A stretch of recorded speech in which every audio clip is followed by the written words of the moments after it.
Welcome to Unearthing the Truth, Exploring Earwax, a comprehensive guide.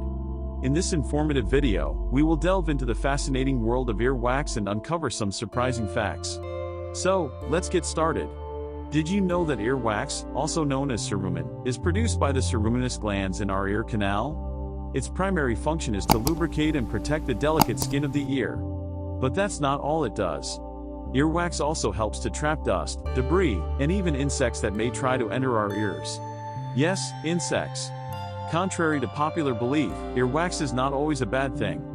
In fact, it's an essential part of our body's defense mechanism. But too much earwax can lead to problems. Excessive wax buildup can cause hearing loss, discomfort, and even infections. So, it's important to know how to properly manage it. You might be wondering, how do we clean our ears? Well, the answer might surprise you. The best way to clean your ears is to do nothing. That's right, our ears have a self-cleaning mechanism. The old earwax gradually moves towards the ear opening, where it naturally falls out or is washed away when we shower.